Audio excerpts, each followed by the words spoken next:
ఆ తల్లి తన పిడికెడులో ఉన్న అన్నం, ఆ పిడికెడులో ఉన్న భోజనాన్ని బిడ్డకు పెట్టి ఆ మిగిలిన కొంచెం అన్నం తిందామని ప్రార్థించబోతే కన్నీళ్లతో ప్రాకారాన్ని కట్టి కళ్ళలో కన్న బిడ్డను పెట్టుకుని ప్రార్థించి ఆ తల్లి ప్రేమను గుర్తించలేక ఆ తినే అన్నాన్ని కూడా కాళ్ళతో కొట్టి ఆ తల్లిని వేధిస్తే ఆ తల్లి కన్నీటి విలువ ఎంతటిదో ఎరుగని మందమతికి ఆపత్కాలం ఒకటి వస్తుంది.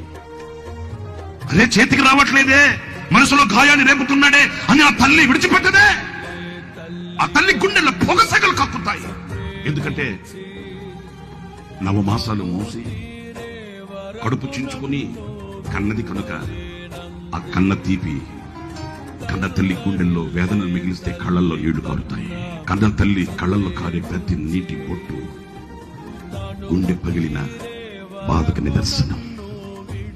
అయితే ఒక్క మాట, ఆ తల్లడిల్లిపోయే తల్లి కన్నా కూడా మించి ప్రేమించి, లోకంలో మధురమైన ప్రేమ ఏదైనా ఉంటే తల్లి ప్రేమే.